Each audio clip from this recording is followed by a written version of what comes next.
Before you close your eyes tonight, let me take you on a little journey. Section 1. Velvet pillows and marble floors. You shuffle barefoot through the Topkapi Palace, where naps are sacred and carpets swallow your footsteps. The floors are cool beneath your bare feet, marble polished by centuries of slippers, pause, and nervous pacing. You walk slowly, almost gliding, as if your body already knows that noise is a kind of disrespect here. Velvet curtains sway slightly as you pass, disturbed not by wind, but by the hush of your own breath. Somewhere in the distance, a fountain whispers to itself, echoing down the stone corridors. You pause near an archway, framed in delicate Iznik tiles, turquoise and cobalt. So bright, they almost hum. You're inside the Topkapi Palace, the beating and dozing heart of the Ottoman Empire. It's not just a home. It's a symbol of dominance, tradition, and, most importantly for tonight, supreme sleep hygiene. Forget everything you know about monarchs marching to war, issuing decrees, or brooding on thrones. Here, the true exercise of power often happens while horizontal. The sultans of the Ottoman Empire didn't just nap, they scheduled, optimized, and ritualized rest like a sacred art. Sleep wasn't laziness, it was luxury weaponized. You might even say naps were a form of diplomacy. And yes, cats were involved. You probably won't survive this journey through 600 years of lullaby-level court intrigue. You'll either drift off into a soft, cat-purring nap, or stay up wondering why your own pillow feels like betrayal in comparison. So, before you get comfortable, take a moment to like the video and subscribe, but only if you genuinely enjoy what I do here. Let me know in the comments where you're watching from and what time you're curling up with history tonight. Now, dim the lights. Maybe turn on a fan for that soft background hum, and let's ease into tonight's journey together. You begin your stroll through the imperial harem, not as a guest, but as a whisper. The architecture seems to hush you with every step. High ceilings absorb sound like a lullaby made of stone. You pass through a chamber where the walls are so intricately carved they feel like lace petrified into permanence. And everywhere, cushions, hundreds of them tumbled like clouds along the floor, hinting that someone very important once slept, or perhaps planned to sleep. In every corner, you expect the chaos of empire. Maybe a distant clang of swords or the bark of an order. But no. You hear slow breathing. Somewhere nearby, a very important man is definitely asleep. The Ottomans had a word for it. Kiev. It's untranslatable, really. But it floats somewhere between pleasure, contentment, and the bliss of having absolutely no responsibilities for 2.5 hours. Kiev wasn't just a vibe, it was policy. The Sultan's nap wasn't a suggestion. It was institutional. Guards were posted, drapes drawn, and petitions paused. If you've ever been so tired you could cry, imagine being ruler of a continent and still having the power to say, "Actually, I'll be napping now. Come back later."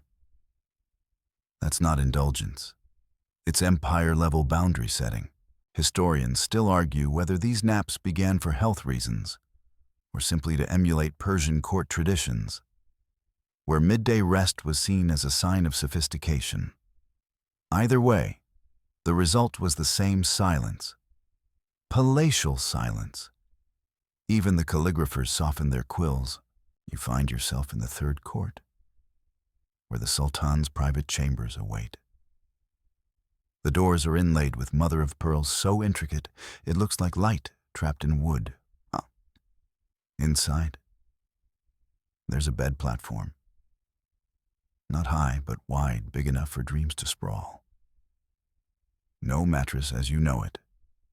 Instead, layer upon layer of stuffed cotton and silk, topped with pillows embroidered in real gold thread. One pillow has the distinct indent of a very regal head. You lie down beside it, just for a moment. The fabric smells faintly of rosewater and old cedar. You imagine the Sultan drifting off, his breathing slowly matching the pulse of the fountains. There are no buzzing clocks here, no notifications, no deadlines. Only gravity, pulling him gently into the sleep of someone whose morning involved receiving 6 diplomats and solving a food shortage in Edirne. And the cat's always the cat's, even now. One appears near the open lattice window, gray, with stripes like brushstrokes and a tail curled as if drawing a question mark. It hops up beside you and curls into a doughy spiral at your feet. Perfectly unbothered.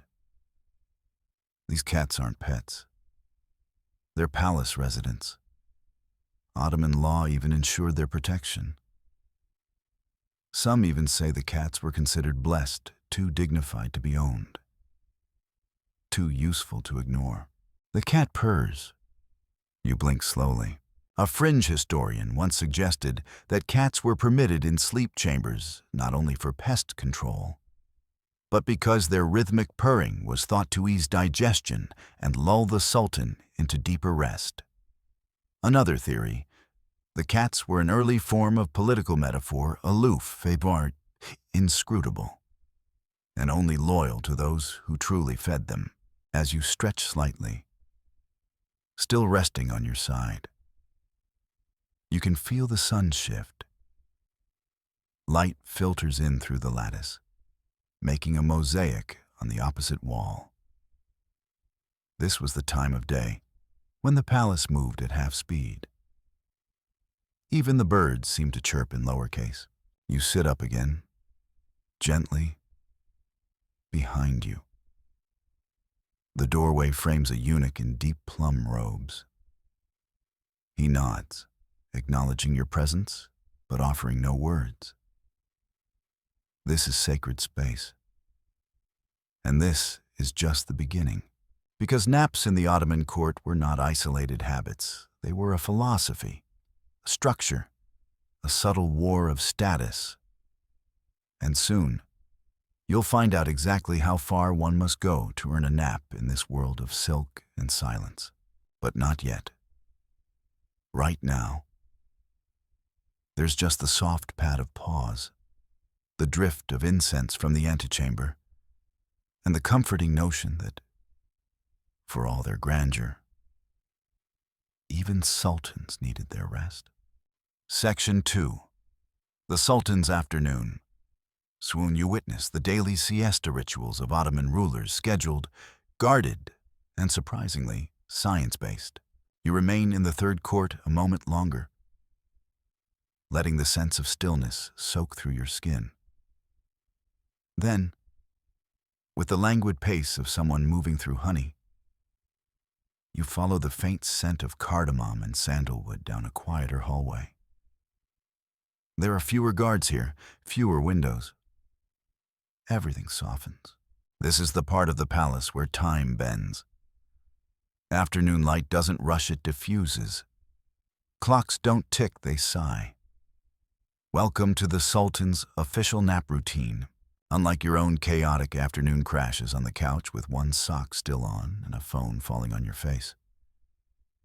The Ottoman Sultan's nap, ikindi uykusu, was as precise as a military drill, only infinitely more relaxing. You cross into the Haz-Oda, the Sultan's private chamber, and feel the temperature drop just slightly. Not cold, but perfect. Engineered comfort. Somewhere, a servant has likely cooled the room with the strategically placed damp cloths behind screens. You glance at the hourglass on a side table. It's not for telling time in the usual sense, it's a visual cue, a reminder that everything, even imperial power, moves in cycles.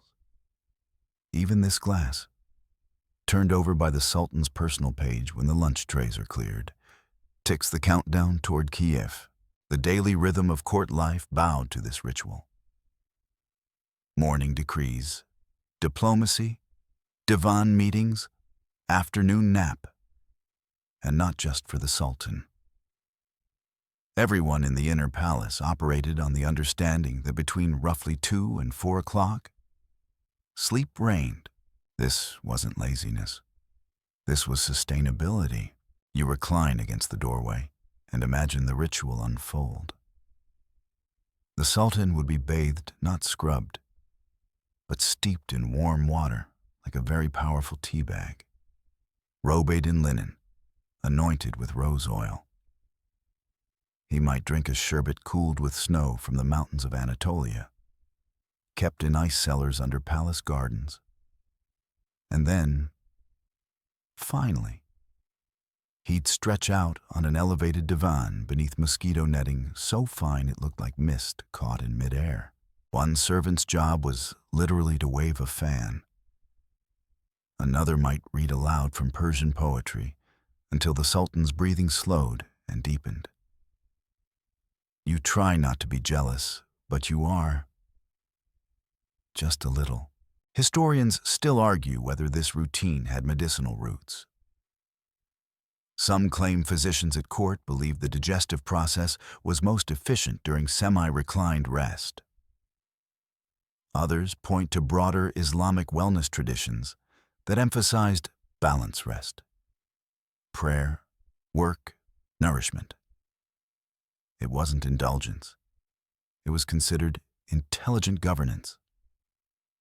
A well-rested sultan was less likely to lose his temper, miss a subtle insult from an ambassador, or die suddenly from exhaustion. And if you're thinking this was the ultimate flex, it was. But not just the sultans.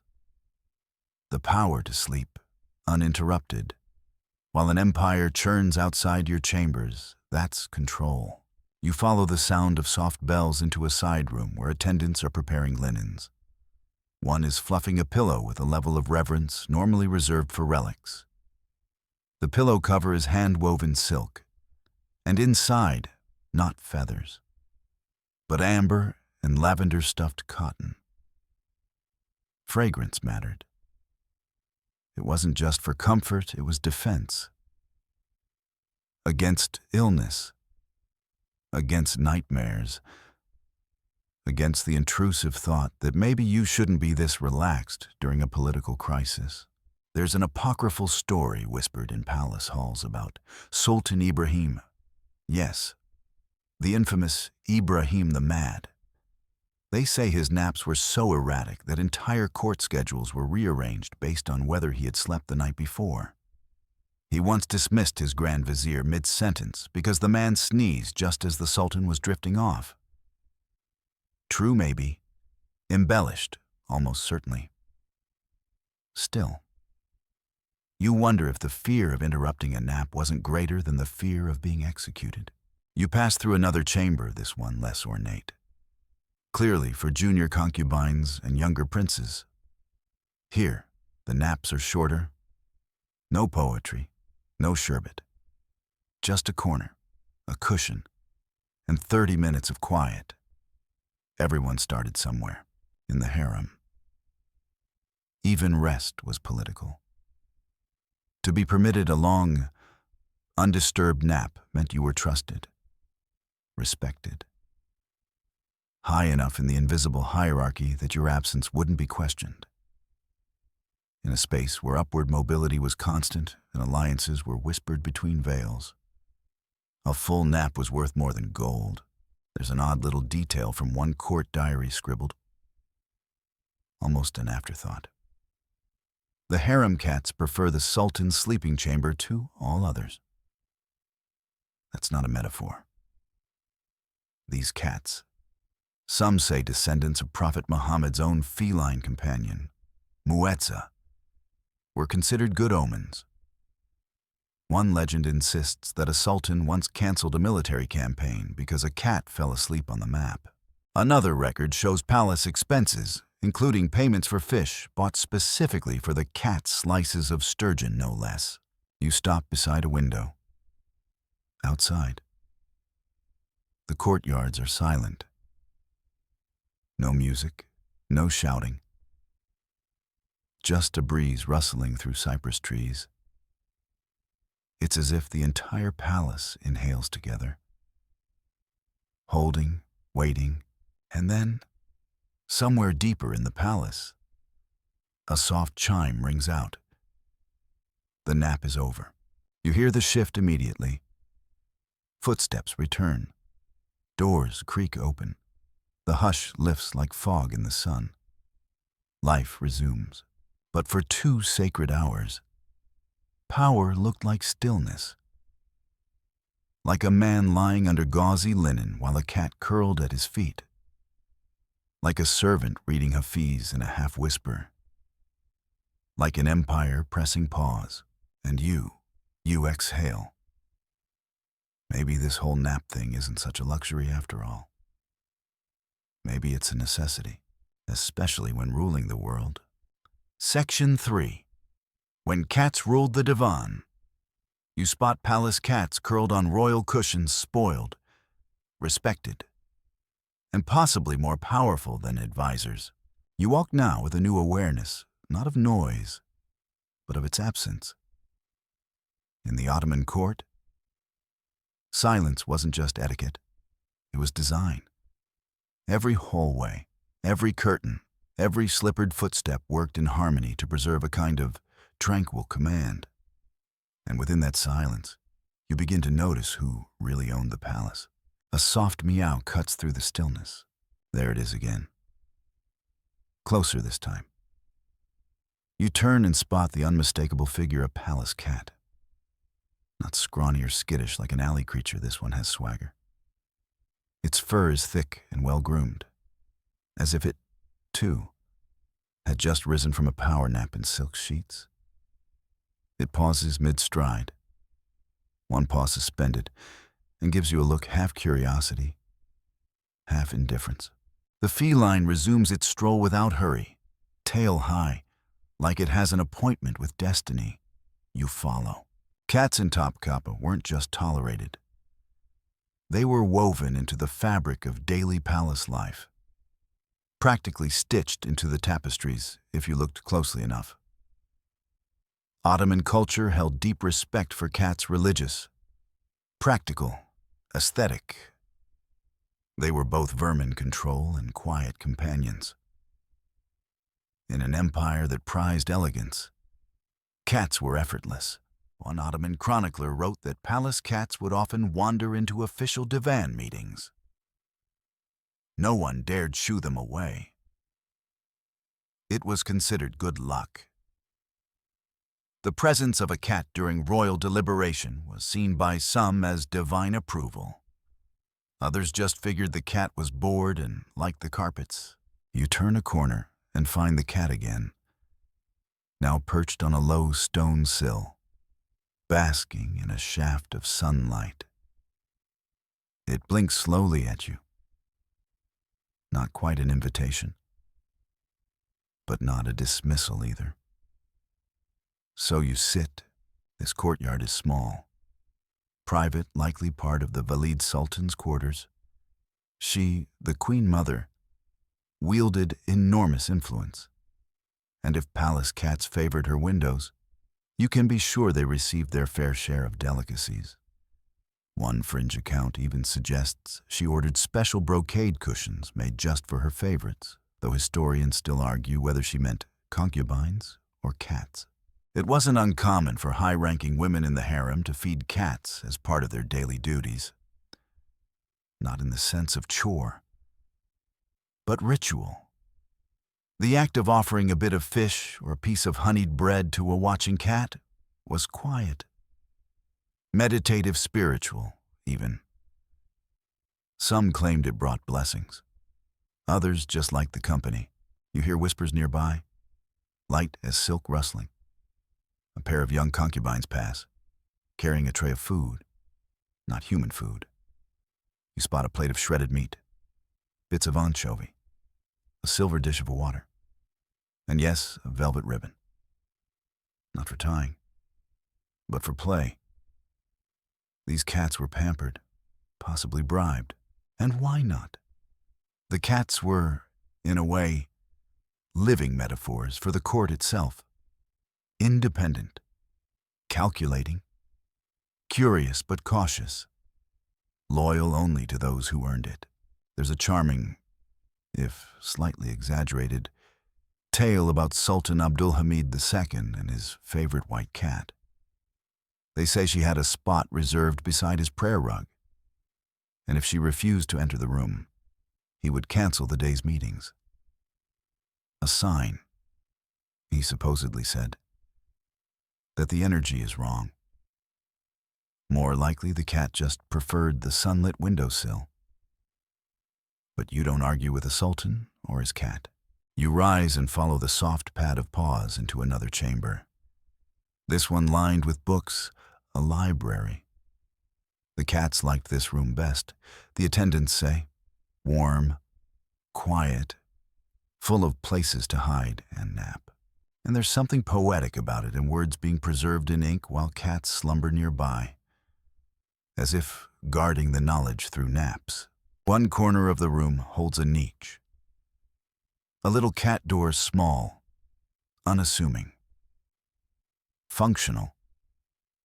Proof that even in a palace built for emperors, accommodations were made for creatures who could not be commanded.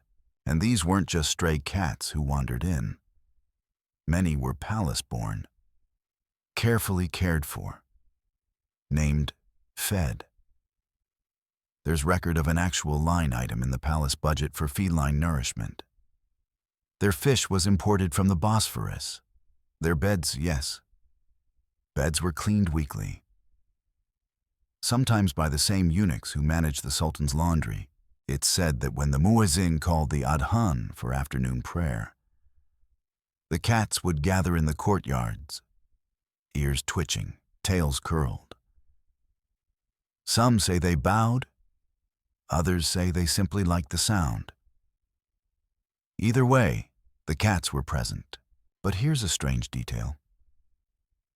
A few travel writers from the West, visiting the Ottoman Empire in the 18th and 19th centuries, were baffled, charmed, even by the sheer number of cats. One described the palace grounds as haunted by furred spirits of indolence. Another claimed to witness a cat scolded gently by a vizier for stealing chicken from the royal tray, only to be forgiven when it purred. You reach the end of the hallway and step into the open garden. The cat beside you hops up onto a sun-warmed bench and immediately curls into a nap. No hesitation, no ceremony, just sleep, earned and claimed without apology. And maybe that's the lesson. In a palace of power plays and whispered schemes, of velvet politics and nap-time negotiations, the most secure being is the one who knows exactly where it stands. On the windowsill, in the sunlight, unbothered. Section 4. Nap Wars and Courtly Intrigue. You dodge jealous viziers and suspicious eunuchs, all negotiating the Sultan's sleep schedule like it's statecraft. You leave the sunlit garden reluctantly, the soft snore of the cat still echoing somewhere in the folds of your memory. Back through the shaded halls you wander, and the air feels slightly tenser now, not in the way of chaos. No, this is the kind of tension only palaces know. The kind born not from noise, but from unspoken competition, from strategy whispered through embroidered fans. You are approaching the core of Ottoman intrigue, where nap schedules become a chessboard and every dozing eyelid masks a calculation. This is the divan chamber, or the imperial council's sanctum, where policy was debated, rebellions were quelled, and slippers squeaked nervously on polished floors. You peer through the latticed upper window, where the Sultan, unseen, would occasionally observe his viziers at work or at war, depending on the hour. But here's the real secret. While many decisions were made in this hall, the outcomes were often determined during what you might call pre-nap diplomacy. You see, the Sultan's rest was more than personal. It was a fulcrum. Everything rotated around it, and those closest to him, grand viziers, chief eunuchs, favored concubines, knew how to position themselves on that axis. They knew that when you spoke was just as important as what you said. The timing was everything. If a vizier brought troubling news before the Sultan's scheduled nap, he risked disturbing the emperor's sacred calm. If he waited too long, he might find another advisor had slipped in first with a different version of events. Nap strategy was a legitimate form of statecraft. Historians still argue whether certain military campaigns were delayed not by logistics, but by the deliberate rescheduling of nappy hours, conveniently coinciding with envoys missing their appointed audiences. And while the Sultan napped, the palace bristled. You picture it, two rival factions loitering in the same corridor, pretending to admire the same tilework while absolutely calculating who will get face time after the nap. Will the Sultan be drowsy and agreeable, or refreshed and razor-sharp? The stakes are high. There's nothing more dangerous than a well-rested monarch with a clear memory. And in this environment, you couldn't afford to simply wait your turn. There were ways, quiet, subtle, undeniably petty ways to sabotage another's nap slot appeal. One Grand Vizier, according to a court servant's memoir, had the incense changed in the Sultan's chamber right before his rival was due to meet him. The new scent too sharp, too citrusy. It kept the Sultan awake, irritable, unimpressed, and thoroughly uninterested in the proposal that followed. Another time, a eunuch allegedly arranged for a particularly loud peacock to wander outside the sleeping chamber window during a key nap. The bird's cries ensured the Sultan awoke early and not in the mood for negotiations. The meeting was postponed. The policy was scrapped. The peacock mysteriously disappeared. You turn a corner and step into a smaller room. No name, no grandeur, just a long, low bench and a heavy curtain drawn halfway shut. You get the sense that more secrets were shared here than in the gilded chambers. This was where advisors waited, pacing, praying, preparing. They reviewed documents, arguments, facial expressions, all while knowing that a cat could wander in, settle on a minister's lap, and completely change the mood of the next meeting. The palace cats, once again, were wild cards. If one curled beside the Sultan during a nap, it could delay all affairs of state by hours. No one wanted to be the one who disturbed the cat. It became a running joke among the guards, don't wake the empire or the tabby. Still, the competition for post-nap audiences was fierce. You imagine men of unimaginable influence pretending to yawn in unison outside the Sultan's door, hoping to appear equally relaxed, or better yet, indispensable. Let him see me calm, they'd think, like someone who doesn't need to speak with him, but wouldn't mind being invited in. The most successful court figures, you begin to understand, weren't the loudest. They were the most patient, the most observant, the ones who knew when to speak softly and when to let silence ferment, who knew that every minute of the Sultan's nap was a minute to plan or sabotage without ever raising a voice. But not all such scheming happened among men. You slipped down a quieter hall again, this one painted in softer hues. The women of the harem, the concubines, The tutors, the Queen Mother, played their own version of nap chess. For them, the game was subtler, and the consequences just as permanent. One day's invitation to read a poem aloud before the Sultan's nap could mean a rise in status. Another day, a cold glance from the chief eunuch might signal that someone else had already been chosen. And then you'd retreat to your own chamber, where rest did not come easily, where a cat might curl against you in consolation, but where you absolutely knew that tomorrow's schedule had shifted, and you were no longer on it. There's a surviving harem inventory that lists the items kept ready for these precious sleep encounters: silk reading robes, sachets of clove-scented hand oil, honey cubes to sweeten the breath. A nap wasn't just rest, it was ritual. A courtly theater, where even sleep had supporting actors. And the ultimate irony, for all the scheming, the whispering, the fan-flick diplomacy, sometimes the Sultan just didn't feel like napping.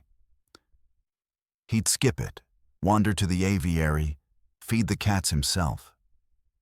Whole days derailed by the whim of a man who, having wielded the ultimate authority, simply chose to stay awake, which meant all the planning irrelevant. The peacocks wasted, the incense sabotage undetected. You walk past a niche where the shadows hide an embroidered cushion still slightly indented. Someone was here recently, maybe plotting, maybe waiting. You can almost hear the snores echoing down history. Soft, steady, regal. The sound of a palace that knows its ruler is resting, and the world can wait. Section 5. The feather-stuffed arms race. You lie down in a bedding chamber, where even the stuffing of a pillow can signify a political alliance. You step out of the side corridor and into a new chamber, and this one is immediately different. Warmer, almost indulgent. The walls are lined with textiles that don't just decorate, they muffle. Embroidered panels and heavy hangings douse any errant echo before it can offend a napping sultan. And at the center of it all, a bed. No, not a bed. A sleep throne, raised slightly from the floor, layered with opulent fabrics in deep jewel tones. This platform isn't designed for privacy. It's designed to be seen, but only by the right eyes. Velvet drapes hang above and around it, ready to be drawn closed by silent attendants when the moment arrives. You almost don't want to breathe near it. This is not the bed of the people. This is a statement, and yet, beneath the gold thread and ceremonial silks lies the most intimate battleground of all stuffing. Because in the Ottoman court, even the contents of a pillow could be a political message. You cross to a long cedar chest, carved with curling tulip motifs. When you lift the lid carefully, you find bundles of raw materials: cotton from Egypt, goose down from the Balkans, dried herbs from Anatolia, and more precious still, ambergris, lavender, clove, sleep enhancers, and scent-laced declarations of status. You lift a cushion slightly, feeling the surprising weight of history in your hands. Was it just comfort? Not likely.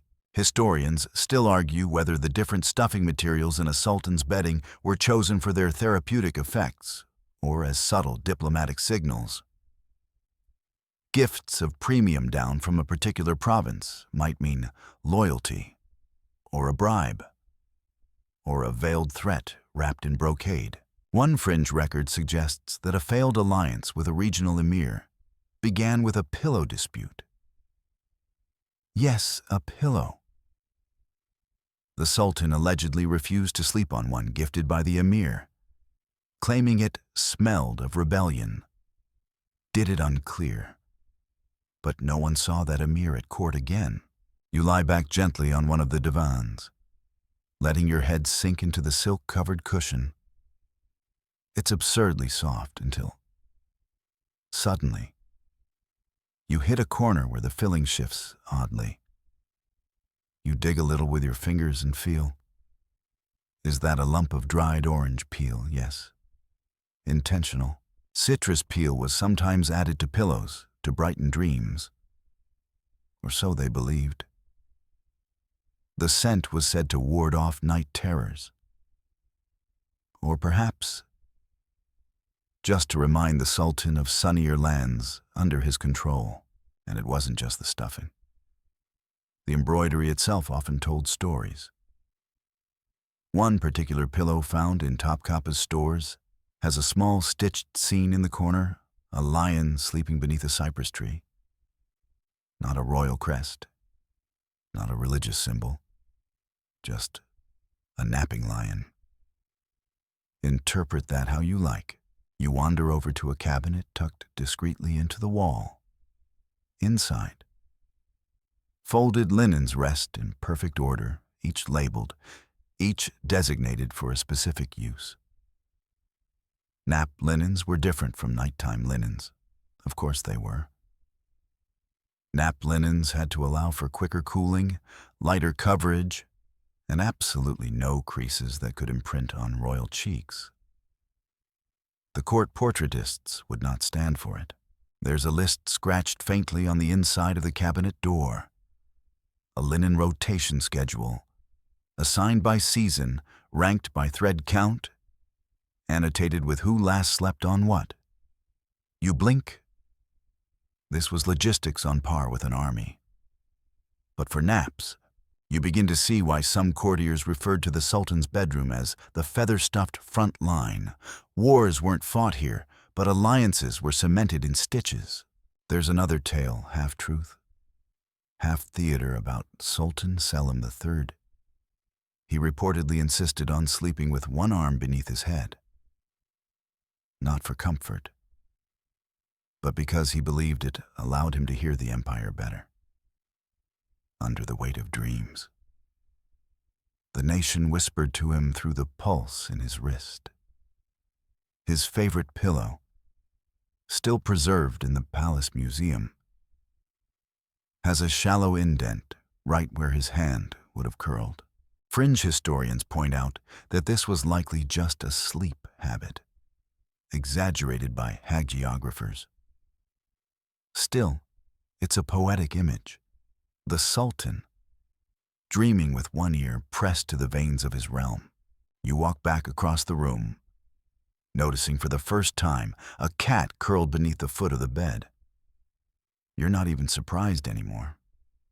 It opens one eye, regards you coolly, then closes it again. This, apparently, is its nap platform now. The cat, you suspect, does not care about thread count. In a basket nearby, you see a pile of smaller pillows, smaller, but no less ornate. Some are even bejeweled. These weren't for humans. These were cat cushions. Yes, cat cushions. Finely stitched, occasionally monogrammed with little motifs. You spot one with a stitched fish, another with a crescent moon. The palace cats had preferences, and some attendants claimed they could tell which cat liked which pillow. This one prefers lavender. That one likes firmer stuffing. You can't tell if it's all superstition or just a particularly patient form of madness. You lean into the cushion again, the scent of clove and cedar wrapping around you like a curtain. You understand now that the Ottoman idea of rest wasn't just about the physical body.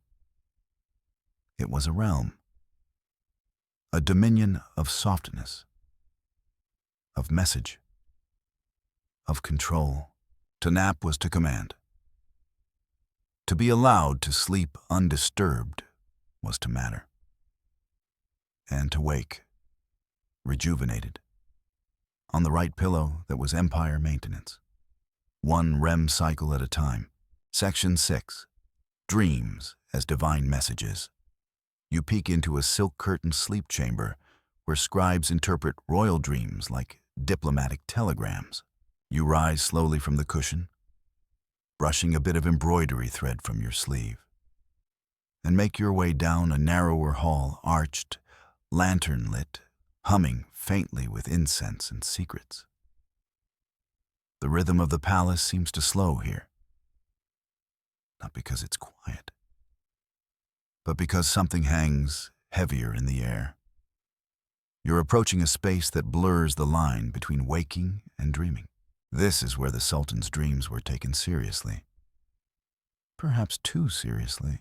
You step into a room barely illuminated by daylight. The windows are high and covered with gauze-thin muslin, turning the sun into a soft wash across the carpets. In the center sits a small dais, flanked by 2 low stools and a gold-framed cushion. Not for comfort, for consultation. Welcome to the dream chamber. It wasn't officially called that, of course, but everyone knew its function. When the Sultan awoke from a nap and spoke of a dream, whether full of winged lions or of losing a sandal in the Bosphorus, someone, somewhere, was going to write that down, and someone else was going to interpret it. You linger at the doorway. It's quiet. A little too quiet. The kind of quiet you find in old libraries or sacred tombs. It makes your bones slow down. In Ottoman culture, dreams weren't brushed aside. They were seen as signs sometimes divine, sometimes dangerous. The Quran itself holds dreams in high esteem, with prophets receiving guidance in sleep. So when a sultan dreamed, the empire sometimes trembled. You move to a low desk where a thick book rests open handwritten, bound in cracked leather. Pages and pages of dreams. Not stories, not myths. Actual dreams from the records of sultans and court figures, some vague, some painfully detailed. One line reads, "Dreamt of white bird bleeding over the Galata Tower. Woke uneasy. Delayed trade envoy." Historians still argue whether the Ottomans used these dreams as genuine prophecy or as convenient justification for political moves. Cancel a meeting. Blame the dream. Launch a campaign, divine warning. Spare an enemy. The stars said so. A sultan could do as he pleased as long as the dreams agreed, but not just anyone could decode them. That task fell to the Munachim Bashu, the chief astrologer and dream interpreter. A peculiar position, half scholar, half whisperer, fully indispensable. He knew how to parse symbols, match them with planetary alignments, and deliver news with just the right tone, cryptic, concerned, always vaguely flattering. You imagine him now stooped, ink-stained, arriving minutes after the Sultan's nap ended, bowing low, eyes careful. He listens to the Sultan describe a castle crumbling into honey, or a tiger drinking from a golden basin, and replies after a pause. This suggests stability in disguise. But beware sweet words from Western walls. You'd believe him. Anyone would.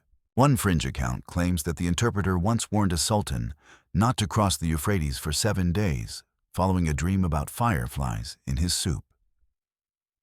The sultan, amused, obeyed. That week, a rival emir was assassinated in Damascus. Coincidence prophecy. Or a very cautious man with a flair for metaphor. You walk past the dais and into a small alcove where bundles of dried herbs hang upside down: chamomile, mugwort, mint, used in teas or pillows to influence dreams. The logic guide the dream, guide the empire. One of the more esoteric practices, almost whispered among the attendants, involved scent manipulation. Certain oils were burned in the chamber just before the Sultan's nap. The idea was to suggest pleasant or useful visions. Rose oil, for instance, was thought to produce dreams of clarity. Clove might summon passion or decisive energy. Frankincense, wisdom, or possibly sinus congestion. Results varied. Of course, not all dreams were helpful. One tale heavily debated among scholars claims a sultan awoke from a dream in which cats turned to stone. He reportedly remained silent for days afterward, refusing all petitions, and then ordered new religious scholars brought in. The old ones retired, or worse, whether that dream was real or not. The stone cats became a rumor whispered from servant to servant. One chambermaid supposedly refused to sleep near a cat for the rest of her life. You step over to a recessed niche and find a low table with objects placed carefully: a silver bowl of water, a slice of dried fig, a strip of parchment bearing a single ink blot, ritual items for post-nap anchoring, the water for grounding, the fig for energy, the ink blot, well, perhaps the dream left something unfinished. You picture the Sultan waking, eyes wide but unmoving, caught in the space between dream logic and daylight. He stares at the ceiling, then calls for the interpreter. "Tell me," he murmurs, "what does it mean when the moon turns its back to me?" And the interpreter, cool, collected, deeply underpaid for this kind of symbolism, replies, "It may be time to review your naval fleet." You smile. The empire may have spanned continents, but here, in this little velvet-wrapped room, it hung on metaphors and musings. Even the cats seemed to play a role.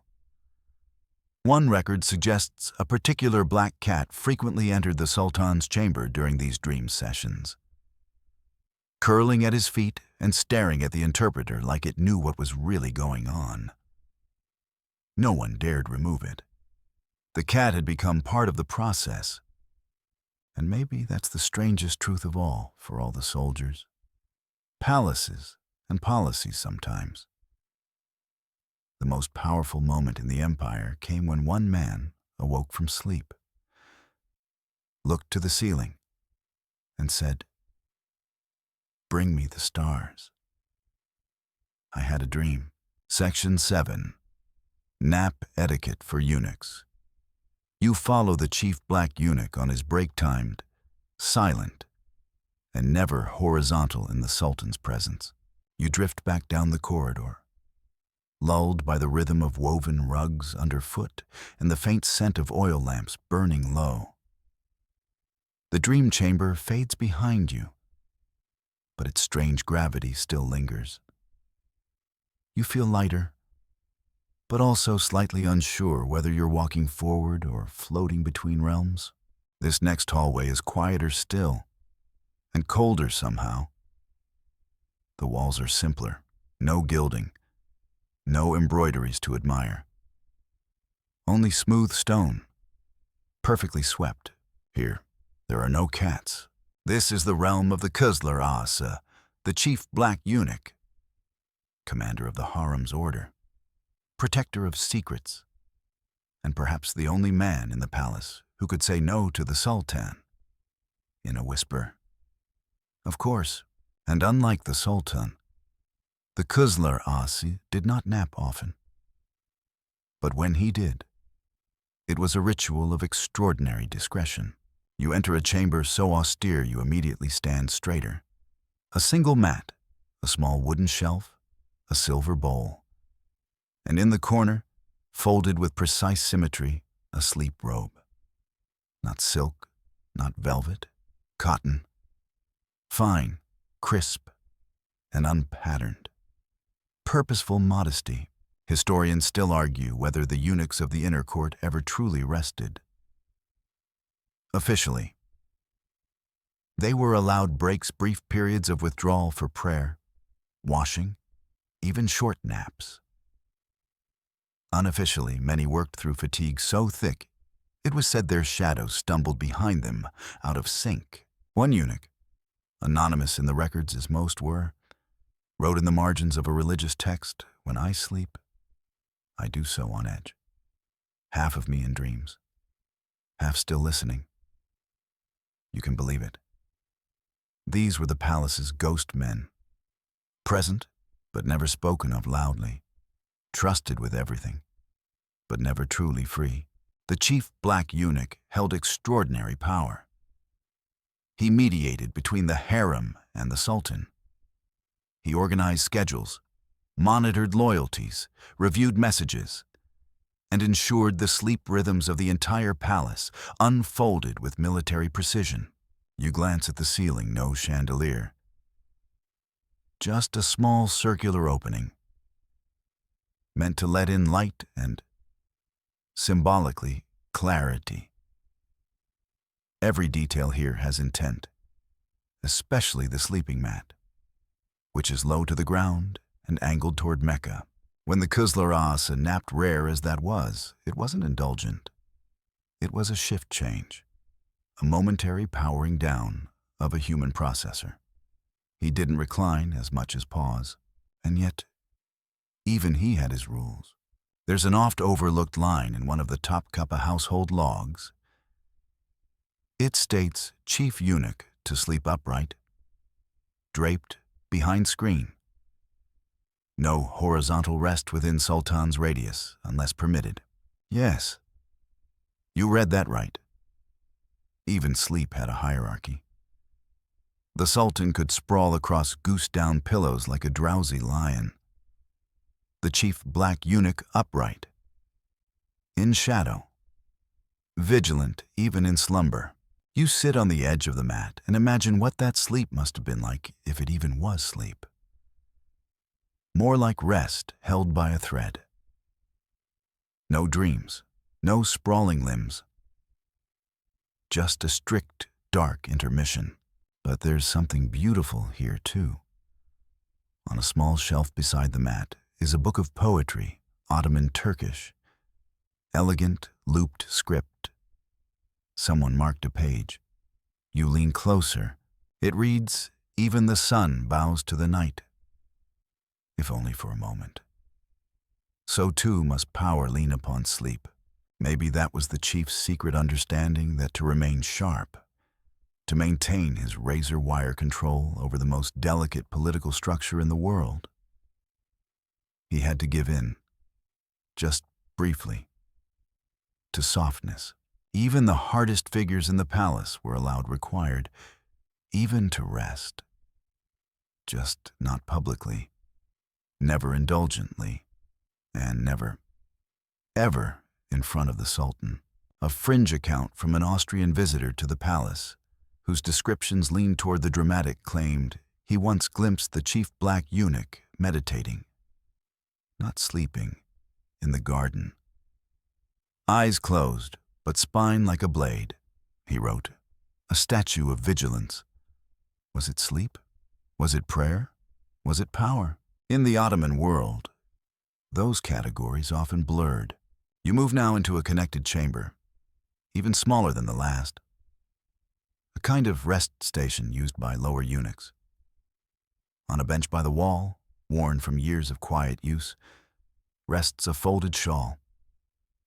Nothing remarkable, just well used. Soft in the corners, scented faintly with rose and starch. A cat might curl up here, if cats were allowed, but they weren't. Not in this wing. Perhaps the only place in the palace where fur was considered out of place. Cats carried symbolism, softness, favor, unpredictability. Here, among the eunuchs, predictability was everything. You didn't guess. You didn't purr. You served, and you did it with such excellence that even a stolen 20-minute nap on hard wood, draped in ritual modesty, felt like a reward. You run your hand over the shawl, light, fringed, carefully repaired in one corner. You imagine the man who once used it. Maybe he dreamt, maybe not. Maybe dreaming was too dangerous. Because if you're dreaming, you're vulnerable. And in a palace that never truly sleeps, vulnerability was as risky as rebellion. Still, you like to believe he did dream. Of the sea, perhaps, or a mountain breeze, or a day when no one's footsteps needed following. You leave the chamber as the lamplight flickers. Behind you, shadows stretch long and low, resting in the grooves of marble. The sleep of eunuchs, like so much in this empire, was quiet, precise, and never quite complete. But it was sleep, nonetheless, just enough to keep the wheels of empire turning. Section 8. Royal cats on the payroll. You overhear chatter about a cat who receives a monthly allowance, possibly for pest control, possibly for vibes. The air warms again as you step out of the eunuch's wing. Richer scents return: cinnamon, roasting nuts. Faint wood smoke and a low murmur begins to fill the halls. Not conversation, exactly. More like the gentle rustle of servants preparing for something very important and very fluffy. You're heading toward the kitchen wing now, but not for human cuisine. This section is unbelievably dedicated to palace cats. Yes, you heard that right. The Ottoman court had an unofficial feline welfare program, and it was astonishingly well-funded. You enter a long, tiled corridor, and the first thing you see is a small, ornate sign over a narrow doorway: Didi Mutfakchilera, the cat cooks. Of course, it wasn't official. Not part of the divan records or the Sultan's personal log. But the existence of these feline-focused staff members is confirmed in letters, notes, and the occasional disgruntled complaint: too much sturgeon again for the animals. You pass a row of low benches. Each one has little food trays, some lined with copper, others glazed ceramic. One even has delicate blue and white porcelain. The cats had preferences. Some liked bowls.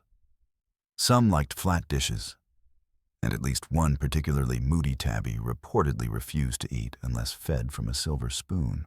Historians still argue whether this cat payroll was intentional policy or just benevolent indulgence by bored court members.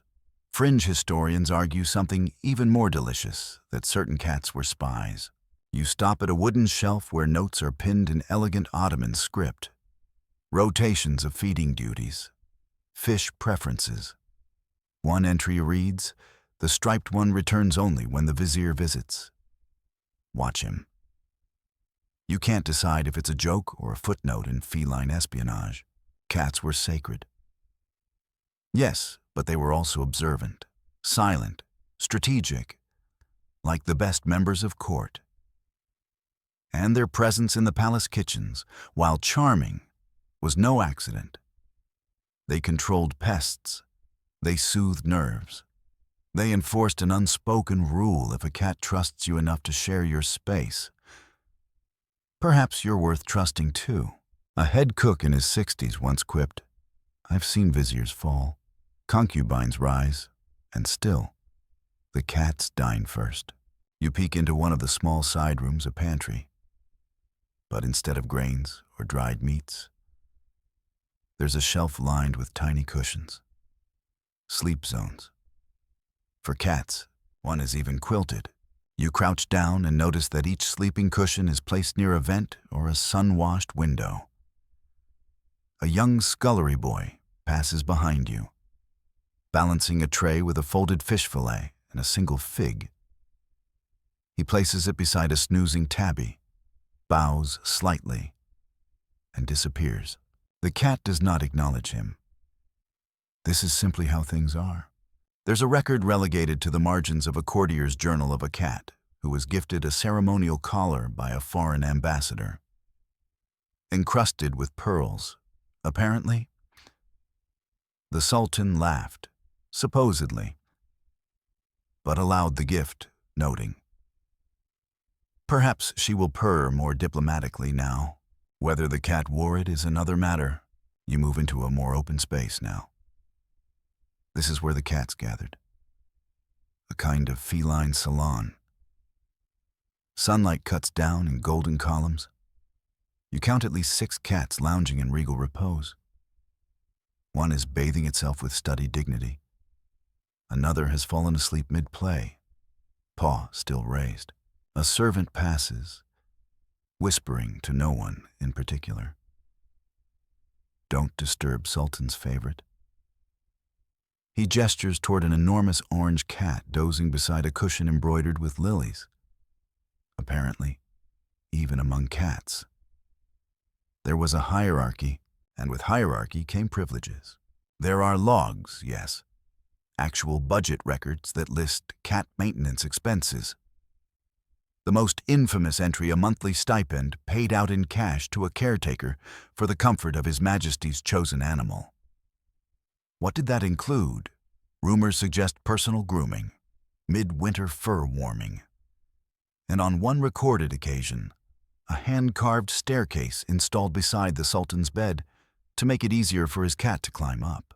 Fringe speculation insists that this cat was more than a pet. It may have functioned as a kind of emotional barometer. If the Sultan was sleeping poorly or restive during his nap, it was said the cat would pace.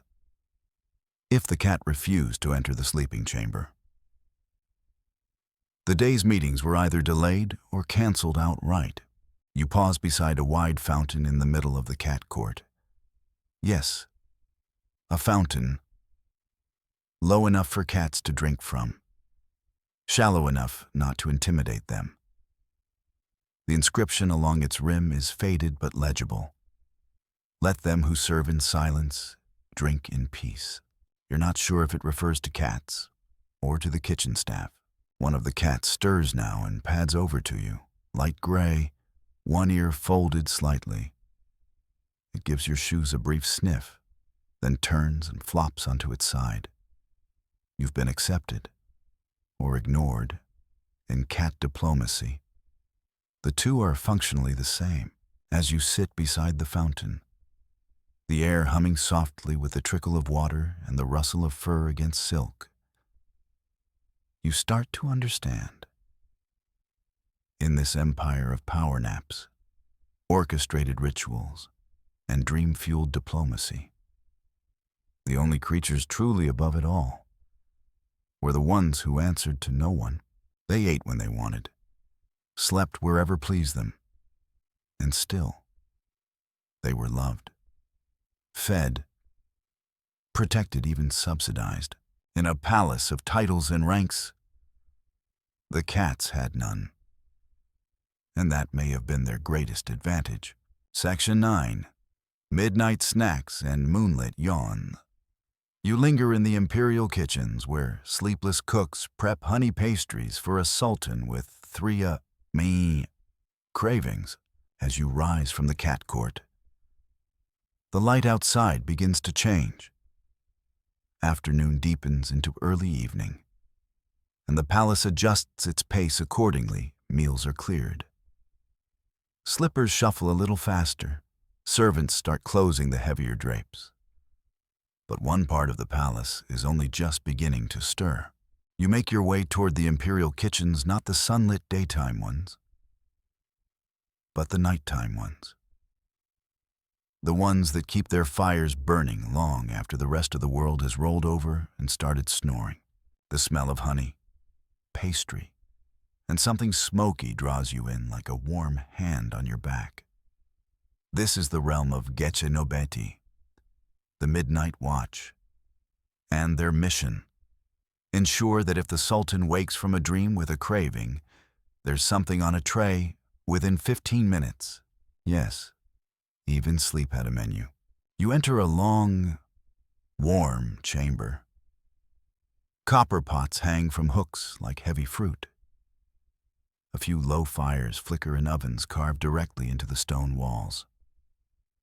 There's a rhythm here, a slow, measured clinking of ladles and quiet slicing of figs.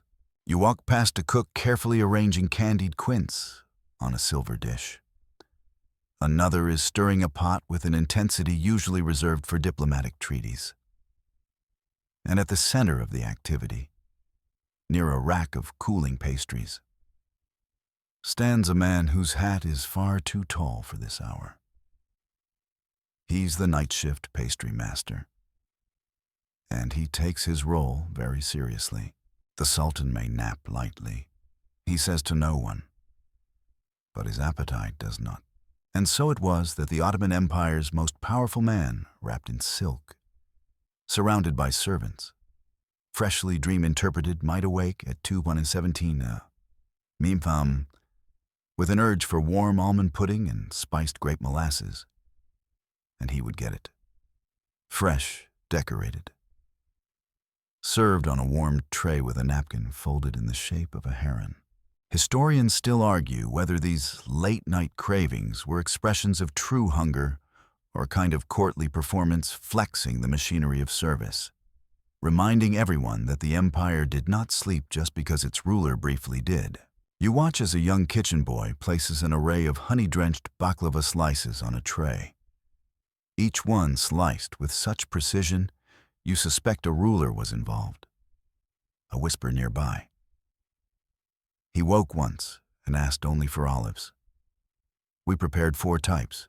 It was not just the food, it was the ritual of readiness. Night kitchens weren't allowed to idle. They rotated between hot and cold preparations, kept jugs of water in various temperatures just in case, and had a literal nap menu memorized. Yes, a nap menu. A fringe account from a foreign envoy describes it as a catalog of comforts for the waking dreamer. Some examples include Şerbetigül rose-flavored syrup, cooled with snow from the palace ice vaults, fırın helva baked tahini halva, served warm on a slice of toast made from pistachio flour, insir dolması, dried figs stuffed with walnuts and cloves, simmered in syrup until sticky soft, sütlaç delicate rice pudding, flavored with cinnamon, always covered when not immediately served, lest the scent fade. And sometimes, it wasn't food at all. Sometimes, the Sultan simply asked for a warm cloth across the brow, or a specific poem recited softly near his pillow. Once, according to one of the more gossip-hungry harem scribes, he requested someone to hum a lullaby his wet nurse used to sing. You pause in front of a small wooden door near the end of the kitchen corridor. Behind it, the soğuk oda, the cold room. Inside are bowls of yogurt, jars of fruit preserves, and a whole shelf just for flavored waters. One pitcher is labeled basil and rose, another pear skin only. They weren't kidding about preferences.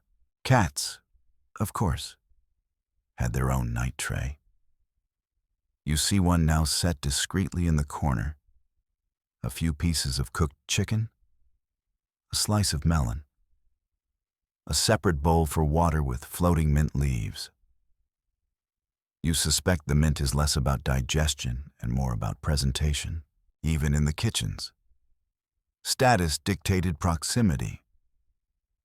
The closer your dish was prepared to the central ovens, the more important you were. A sweet prepared in the second oven. You're a mid-ranking official. A honey cake baked in the front hearth, probably for the Sultan himself or a favored consort. The food had a geography, and always. This work unfolded quietly. Not a clatter, not a raised voice. Because at any moment, the Sultan might wake, and no one wanted the sound of a dropped spoon to sour the air before a request was made. There's a tale about Sultan Mahmud II, who once awoke and requested kaymak clotted cream from a specific village 2 days away. The kitchens, unfazed, sent a rider immediately. In the meantime, they presented 7 variations of local cream. And according to the records, the Sultan tasted them all, chose none, and went back to sleep. You can't tell if that's disappointing or deeply imperial. Either way, the message was clear. Readiness was everything. You wander now through the kitchen gardens, just outside the main hearth rooms, even in darkness. Lanterns glow softly along the paths. You spot figs still hanging, sleepy herbs wilting under moonlight. A cat licks its paw on a warm stone near the herb beds. You nod at it. It does not nod back. And above you, through the lattice of trees, the stars are beginning to fade into early dawn. You wonder, is the Sultan still asleep? Or is he lying awake now, thinking of honey and jasmine, waiting for the dream to slip away while the scent of baking sugar drifts in beneath the curtain? Either way, someone is preparing something for him. Just in case. Because in this empire, even a nap could end in dessert. Section 10. Nap scheduling with astrology.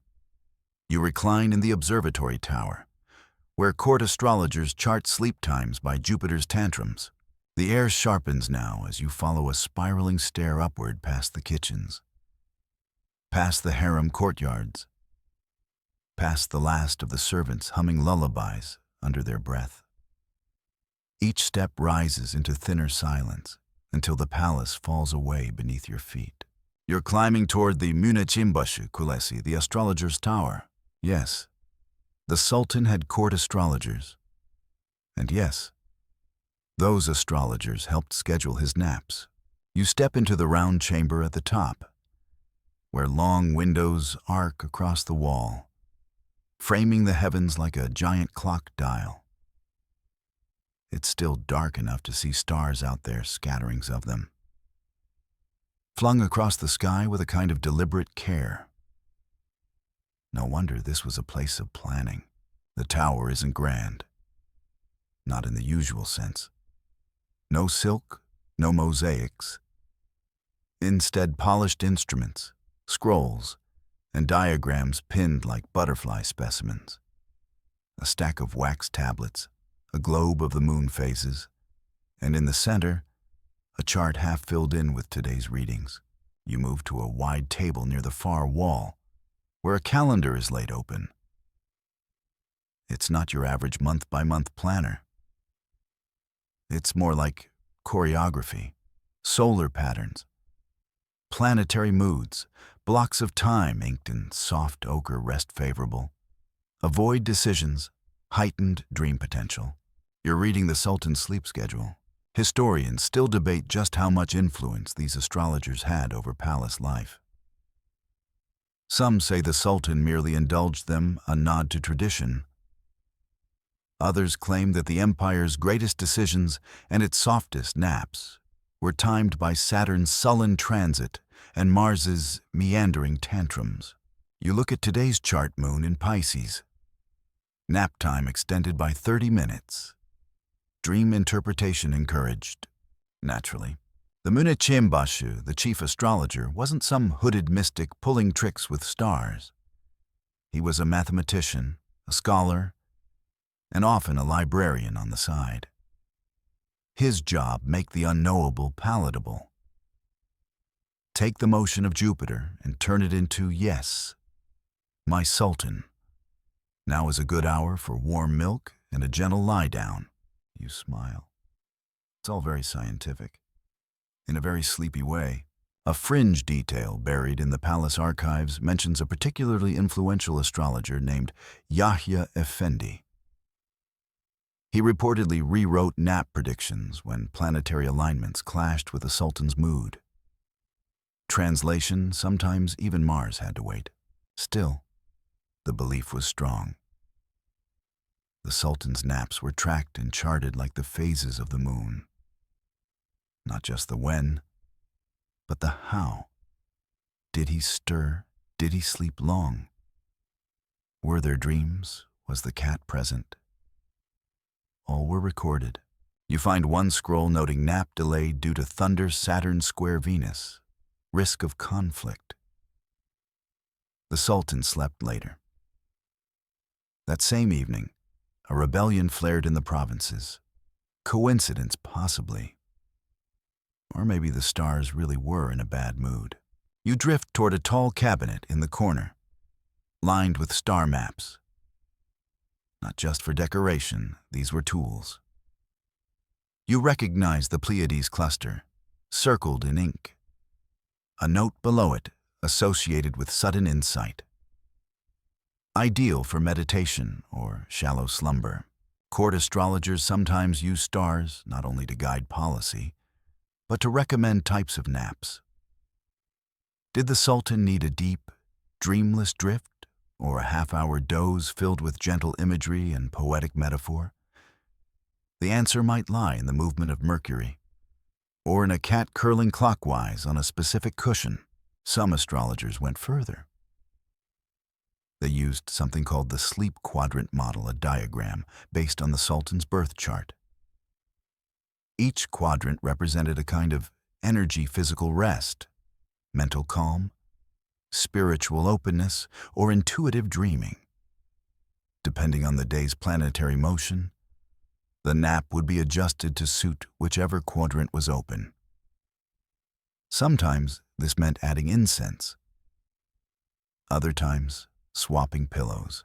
Yes, even in astrology, the pillows mattered. And while all this might seem delightfully overcomplicated, remember, these people didn't have alarms or sleep apps. They had Jupiter, and it never missed a beat. You imagine a palace page climbing these stairs at dawn, breath held. Holding a slip of paper, Sultan reports troubling dream. Please check Venus. The astrologer barely looks up. Venus is fine. Tell him it's just indigestion. You find a dusty old instrument on a shelf, an armillary sphere interlocking brass rings that model celestial motion.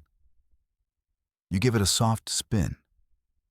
It squeaks faintly, and something in the air shifts. The stars outside stay where they are, of course. But the idea of them moving feels suddenly real. In this tower, sleep was seen not as unconsciousness, but alignment. The stars sleep too. You realize, in a way, they rest in their places, rotate predictably, and send their messages down like lullabies made of geometry and light. If you listen long enough, maybe you'll hear what they're saying. You sit on the bench by the eastern window, the dawn just beginning to brush the Bosphorus in silver. The palace is still somewhere below. The Sultan is probably sleeping cat beside him, pulse calm. Planet approved. You close your eyes, just for a moment. Not to nap, but to feel the space between breath and thought. The pause before the dream begins, and in that pause, the stars blink down with approval. Section 11. Snoring through coup. You tiptoe past stories of rebellions launched while the Sultan was deep in royal REM sleep. You descend the astrologer's tower slowly, your fingertips gliding along the stone railing, still half adrift in the gravity of moon charts and planetary nap quadrants. Below, the palace stirs in hushed rhythms. And as your slippered feet return to the main courtyard, you hear something that doesn't quite fit. Voices, urgent ones, soft, but serious. Something is wrong. You turn toward the source, a narrow garden path leading to the Kuba Alta, the dome-roofed chamber where high officials gathered beneath the Sultan's private quarters. This is where policies were signed, generals were appointed, and sometimes where coups began. But tonight, something else is happening. Something quieter. As you follow the shadows, you remember a phrase you overheard earlier. Don't wake the empire or the tabby.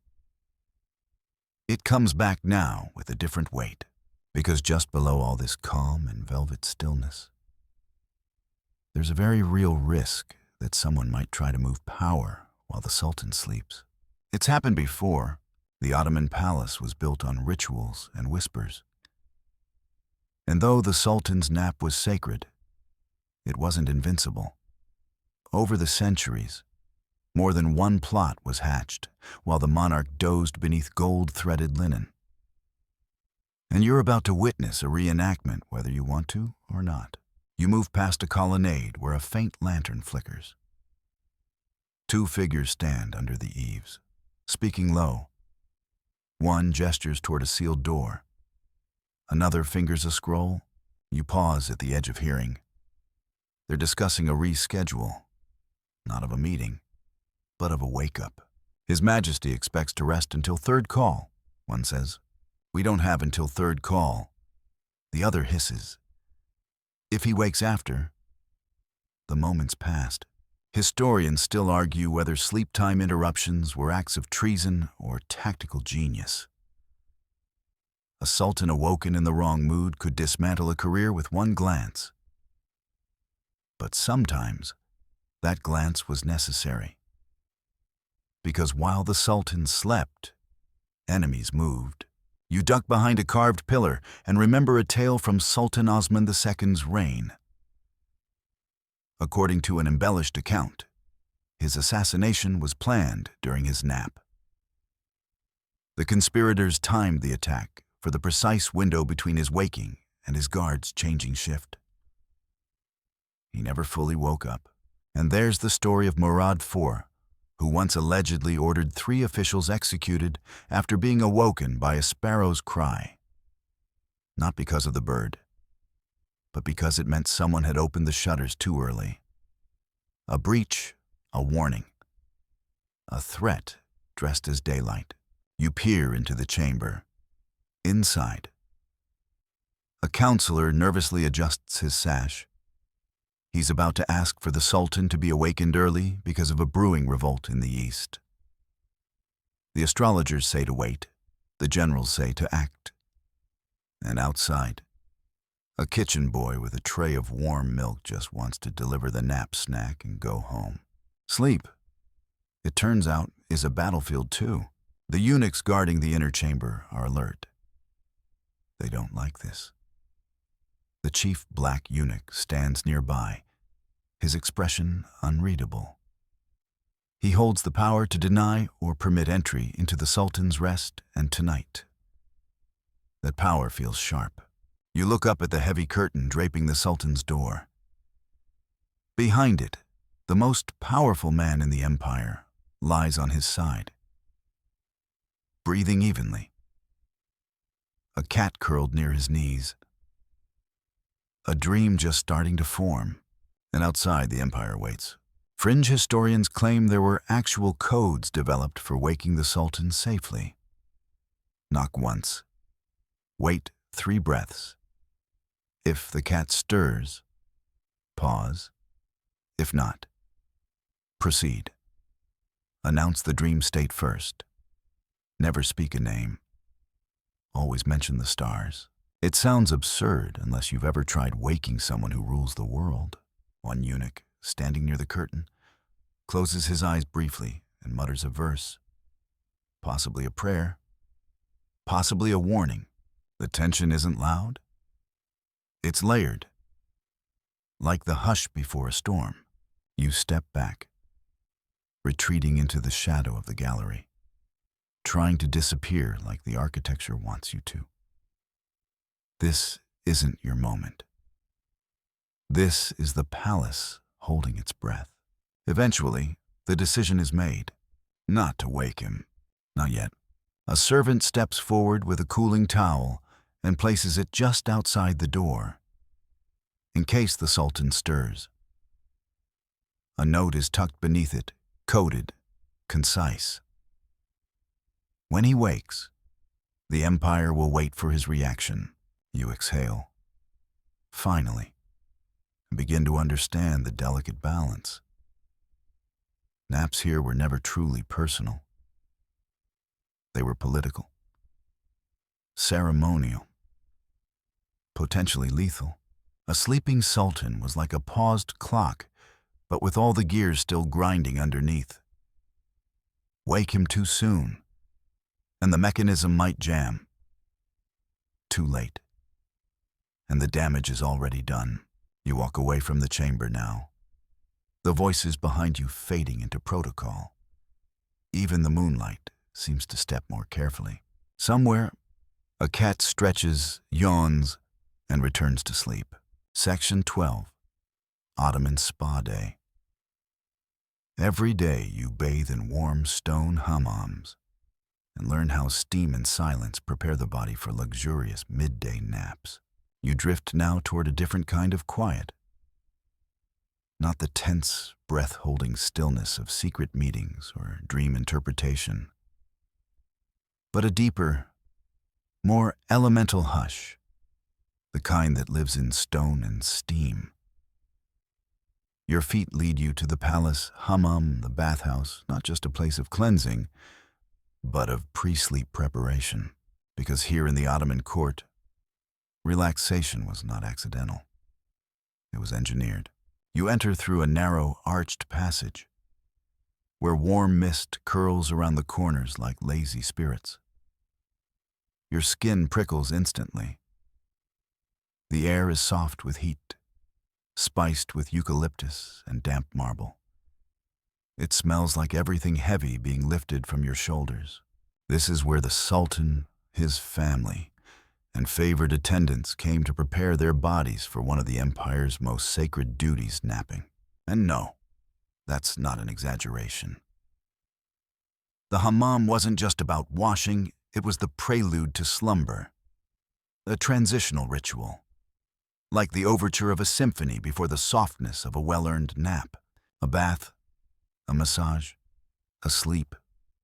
In that order, you step into the main domed chamber.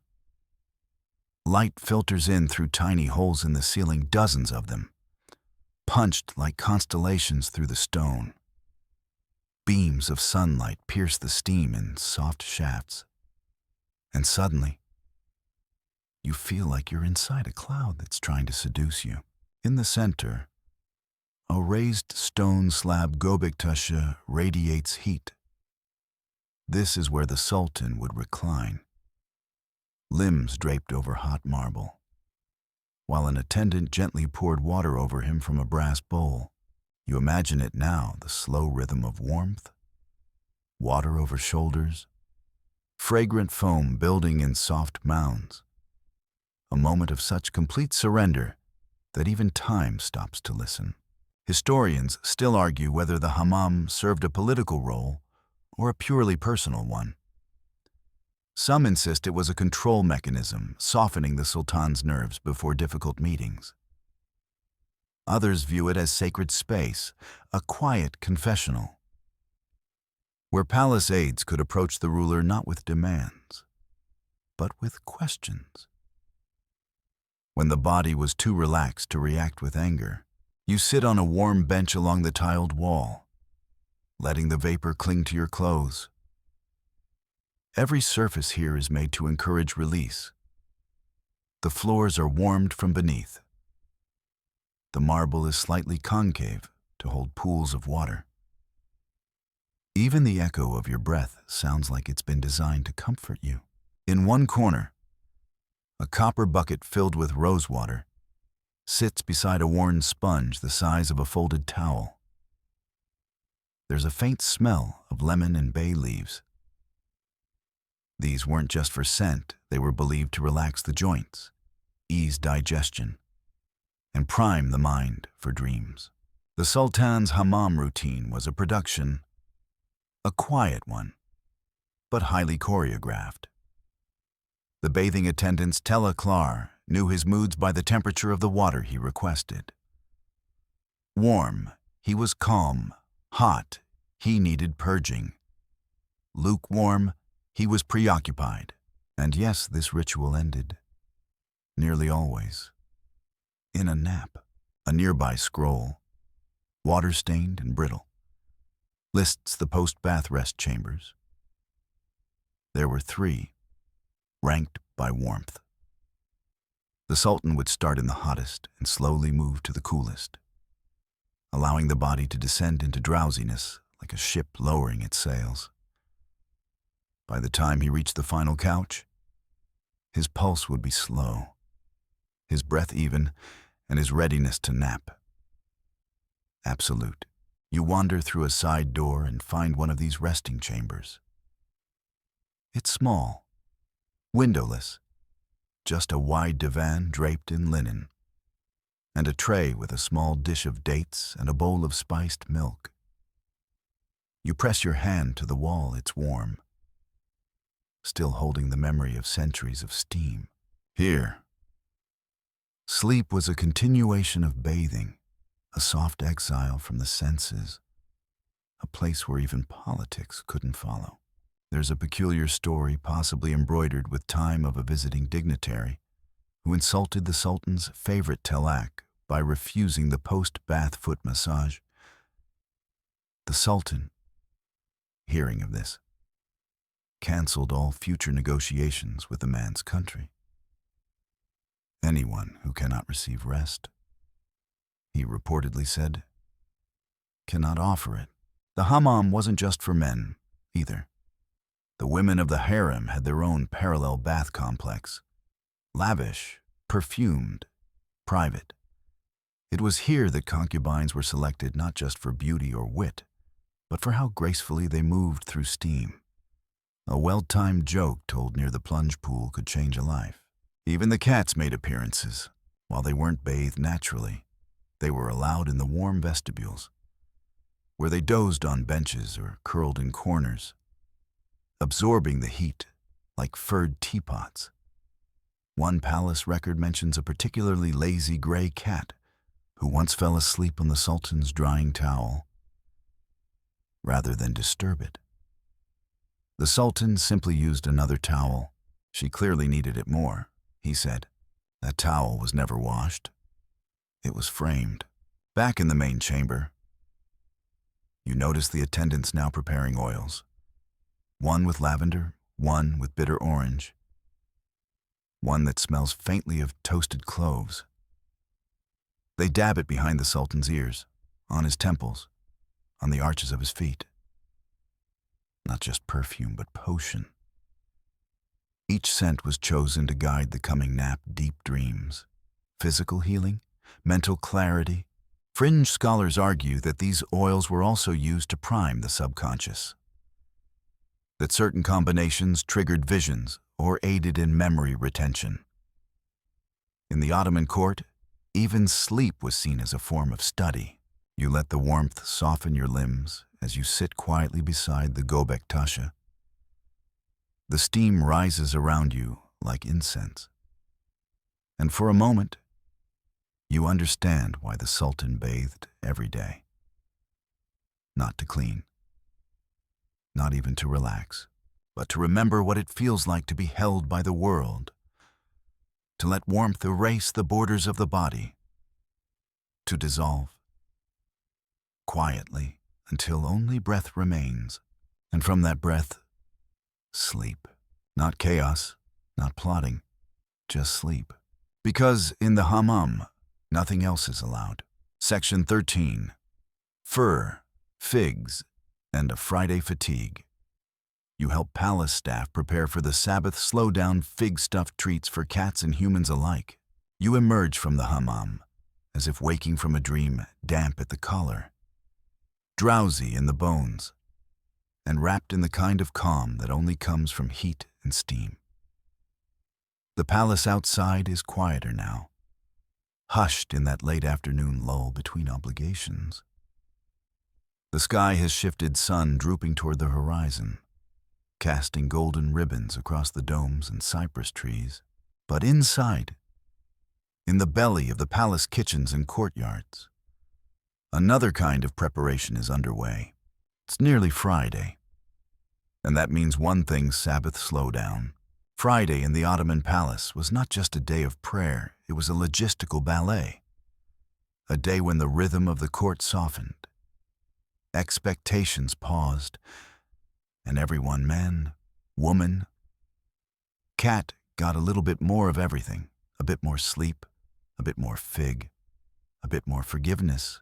You follow the scent trail first, sweet, earthy, roasted, down the side corridor, past the hall of sherbet, into the royal pantry, where enormous platters are being arranged for both the human and feline residents of Topkapi. On the first table, dried figs, plump and glossy, stuffed with walnuts, rolled in crushed pistachio, some dipped in honey and dusted with cinnamon. Another platter holds flatbread rounds, warm and soft, folded with sheep's cheese and speckled with sesame. And near the window, as you suspected, the cat trays. They're smaller, of course, but no less thoughtful. Flakes of fresh fish, cooled chicken, and yes, slices of fig. Someone has even mashed one into a paste for the older cats, who no longer chew but still demand flavor. You smile. There's a reason these cats are so plump on Fridays. Fringe stories claim that a particular tortoiseshell named Zeytin Olive would vanish every Thursday afternoon, only to reappear by the kitchen doors just as the Sabbath feast began. No one ever caught her hiding place. The cooks began leaving an extra tray by the entrance labeled, "For Her Grace." It remains tradition. You settle on a bench near the hearth where bread rises in clay ovens, puffing up like pillows. The cooks are more relaxed today. One is humming. Another, barefoot and flour-dusted, is sketching a sleeping cat in the corner on the back of a flour order sheet. You ask a nearby helper, "Why figs?" She shrugs with a grin. They're soft and sweet, and the prophet liked them. Indeed. Figs had symbolic weight in the empire: abundance, prosperity, and rest. A fruit that requires sun and stillness to ripen properly. Perfect for a day devoted to both prayer and naps. You wander now through the outer courtyards, where more servants are spreading clean linens across sleeping benches. Not just in the harem, but everywhere. Hammock-like slings are being hung between shaded posts. Large cushions have been pulled from storage and aired in the sun. The palace is preparing for a nap, a collective one. Even the guards have shifts staggered for longer rest on Fridays. Instead of standing like statues for hours, they are permitted to sit briefly, respectfully on low stools in the shade. And they do. Some even nap, heads tilted forward, always one eye half open. There's a peculiar phrase in a court manual from the reign of Suleiman the Magnificent. Let the palace breathe on Fridays. What is not done today may not be needed tomorrow. The message was clear. Let up, ease in, and rest. You pass the aviary now, where even the birds seem quieter. A cockatoo mutters drowsily to itself.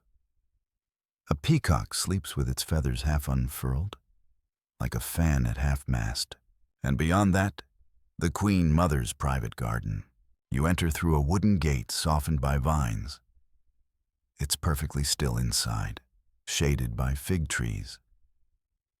And there, on a blanket laid carefully on the grass, are 3 cats, all asleep, all in a perfect circle, as if participating in a nap ritual older than language. A servant nearby chuckles softly. They know what day it is. You sit beside them, just at the edge of the blanket, and the stillness settles over your shoulders like a shawl. The palace, so often bustling with protocol and whispers, has paused. Even the ambitions seem muted today. One of the cats stretches, slowly, paws splayed. It opens its eyes, meets yours briefly, then returns to sleep without a hint of worry. You glance toward the garden wall, where a stone plaque reads simply, "Rest is the right of the faithful." That rest doesn't just belong to the powerful, not just the sultans, not just the astrologers or eunuchs or interpreters. On Fridays, even the least visible among them scribes, cooks, laundresses, janitors. Page boys are encouraged to sleep a little longer, eat a little sweeter, nap beside a fig tree, dream beneath a sky that isn't asking anything of them. You hear distant music now, just a flute, playing softly from a second-floor balcony. It's not a performance. It's an offering, a lullaby for the empire. And for a moment, everything in this sprawling, complicated, velvet-draped machinery of state feels still. Because today is not for ruling. It's for remembering how it feels to be small, soft, and sun-warmed, like a cat beside a fig tree. Section 14. Fainting for fashion. You attend a drowsy divan meeting where swooning is more aesthetic than urgent, part politics, part pageantry. The sun is now lower, staining the palace walls with that late golden hue that makes everything from the tile work to the trees look like it's been dipped in honey. You turn from the fig garden, walking slowly, the warmth still held in your clothes. Something about the way the shadows fall reminds you this empire didn't just run on order and ceremony. It ran on presentation, and few things were more performative than the Divan Humayun at the Imperial Council meeting. Especially when the Sultan decided to make an appearance, or, more precisely, a drowsy appearance. You're headed now toward the Quba Alta, the domed chamber just beneath the Tower of Justice. It's not just an architectural centerpiece, it's where the real political theater unfolded. And on certain days, especially toward the end of long summer weeks, this theater leaned ever so slightly into the theatrical art of fainting. Yes, fainting. You walk into the vast space where sunlight filters through colored glass, scattering patterns across the floor like broken mosaic. At the far end, an elevated dais holds cushions and scrolls. Here, ministers sat cross-legged, robes perfectly arranged, turbans fluffed to their most solemn height. And the Sultan, he might observe from behind the Kazmanek a small gilded grill that allowed him to listen, unseen. But sometimes, he stepped in, slowly, leisurely, draped in embroidered silk, moving like a man who had just risen from a nap, or was still in one. That was the power play, to appear so rested, so unbothered, that you could glide into a room of plotting viziers like a dream still stretching itself awake. It was unsettling. It was deliberate. It said, I do not rush. I do not worry. I rule in repose. And oh, how the ministers would react. Historians still argue whether the practice of fainting or performative fatigue in court was genuine exhaustion or carefully curated aesthetic. Either way, it became part of the rhythm, especially among those trying to match the Sultan's effortless calm. There's a famous example from the 17th century. A counselor, during a heated budget debate, swayed slightly, dabbed his forehead with a lace handkerchief, and slumped backward in a slow, elegant collapse. The court physician was summoned. The Sultan barely looked up from his sherbet and said, "Let him sleep on it." The budget passed without him. Fringe records suggest that this same counselor later practiced his swoon behind a curtain to get the timing right. It wasn't just men, either. In the women's court, within the harem salons, expressions of delicate fatigue were considered refinement. A consort might lean back dramatically during poetry recitation, eyes fluttering shut, one hand pressed lightly to her temple. It was less about dizziness and more about demonstrating sensitivity, a poetic soul overwhelmed by feeling. Or perhaps by pistachio syrup and intrigue. You step into a smaller adjoining room and the powder room before it was fashionable. A servant is setting out trays with lemon water and cold towels. Another folds tiny silk handkerchiefs into tulip shapes. This wasn't about wiping sweat. This was stage dressing. You pick one up, embroidered with a small gold star in one corner. Possibly scented, probably practiced. There's a phrase etched in one of the door frames here. Let them sleep, or seem to. That might as well be the motto of Ottoman political choreography. The Sultan's ability to balance authority and leisure wasn't just indulgent. It was strategic. When he appeared calm, drowsy, even slightly bored, it unsettled his rivals. What did he know that they didn't? Why wasn't he panicking? Was he genuinely tired, or had he already decided their fate? Power, after all, wasn't just displayed through action. It was inaction, controlled stillness, and sleep, or its theatrical cousin. Visible drowsiness was a masterstroke of sovereign image. You move now toward a raised viewing window. From here, you can see the path leading back toward the inner chambers, and there, almost like clockwork, comes a group of attendants, carrying long, fabric-covered rods, curtain rods, for the Sultan's mobile nap pavilion. Yes. In the later centuries, the Sultan sometimes requested that temporary nap areas be arranged closer to the council hall. Not because he expected to nap mid-meeting, though it may have happened, but because it projected the idea that his rest and rule were not separate, they were simultaneous. Even his fatigue held influence. There's a little-known anecdote from the reign of Selim III. After a particularly tedious session, he stood, blinked slowly, and announced, "I must consult with my pillow." Everyone froze. They assumed this was a cryptic reference to a specific advisor. It was not. He meant his actual pillow. He returned 2 hours later, well rested, and made 3 rapid decisions that completely altered trade law. The pillow in question still exists, stuffed with jasmine and mulberry silk, housed now in the Palace Museum, labeled the Advisor. You step back into the main chamber. The cushions are still arranged, slightly indented. There's a teacup resting on a low table, half full. The scent of mint lingers. A cat wanders in gray and slow-moving. It pauses in the center of the room, stretches long, and then, of course, flops directly onto the Grand Vizier's cushion. It closes its eyes.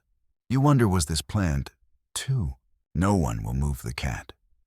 Not because they can't, because the optics would be terrible. And so, once again, feline indifference becomes imperial choreography. You walk slowly to the edge of the chamber, your footsteps softened by the carpet, your thoughts drifting like the perfumed air. The art of fainting may seem absurd, theatrical, but in the Ottoman court, it was a language, one spoken with drooping eyelids, perfectly timed sighs, and naps taken as seriously as any decree. Because here, power didn't always shout. Sometimes, it simply lay back, and closed its eyes. Section 15. Purring until the end. You lie beside an aging sultan as he naps into legend cats circling, curtains drawn, history sighing closed. By now, the light has slipped into blue, cool, dim, and quiet as a breath held underwater. The palace hushes again, not with the nervous silence of politics or the gentle lull of routine, but with something deeper, something final. You're entering the oldest part of the palace now.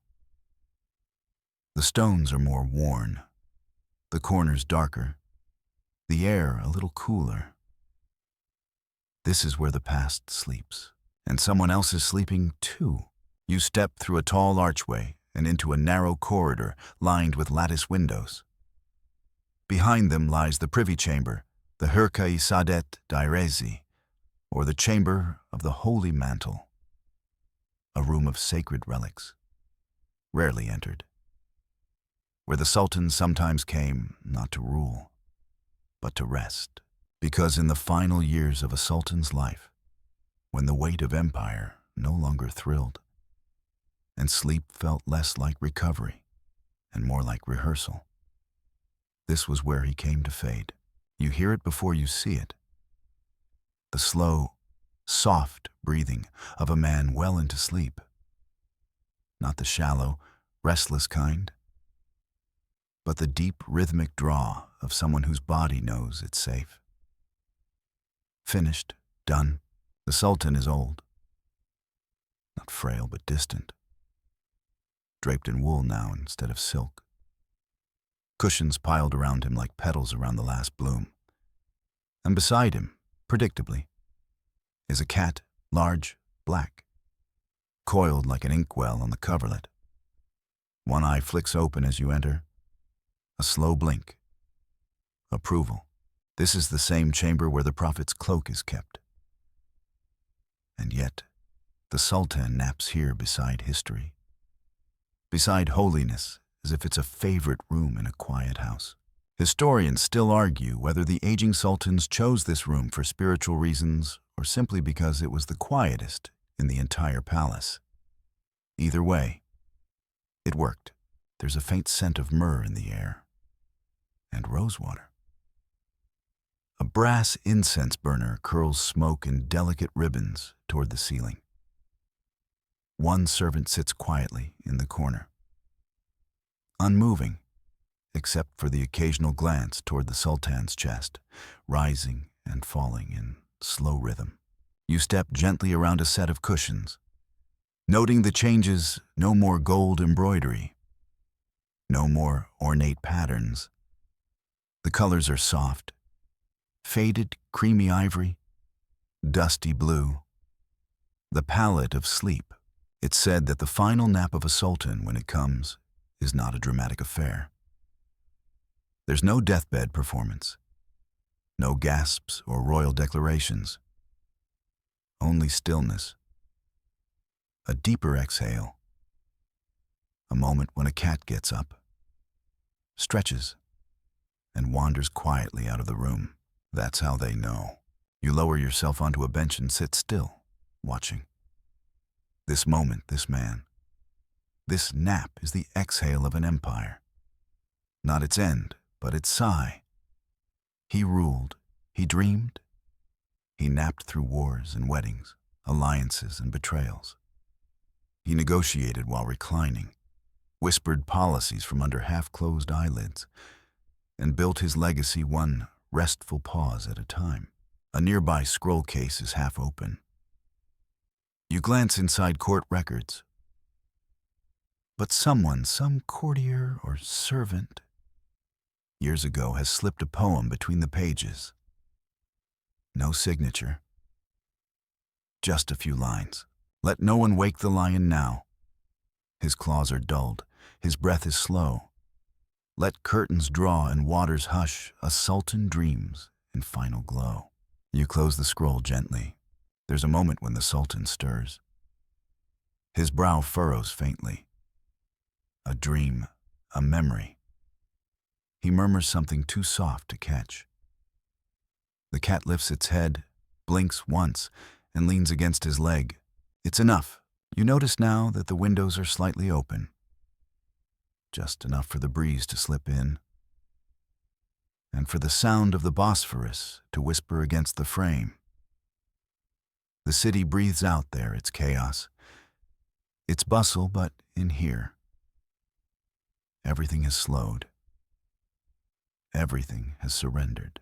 And you, visitor, witness, shadow are allowed to watch it happen. You rise slowly, not to leave, but to step back. to make space for the silence, for the memory of breath, for the final nap of a man who once ruled from the inside of a dream. Outside the door, someone has left a tray.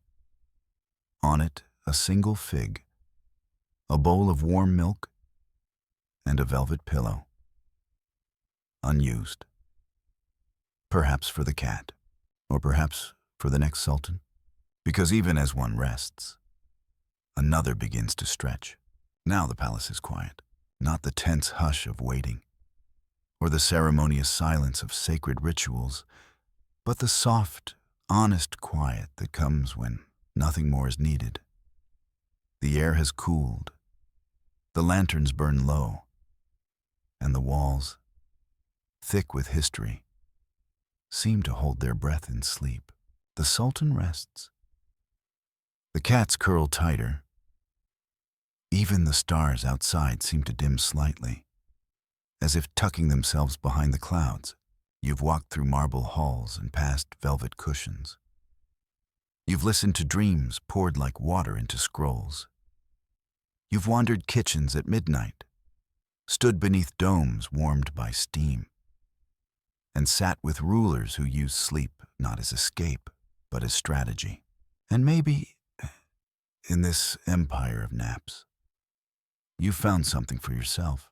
The kind of rest that isn't about stopping, but about letting go. The kind that doesn't demand, doesn't punish. The kind that welcomes you. Like a blanket warmed just enough, with a cat-shaped dent waiting at your feet. So take one more breath.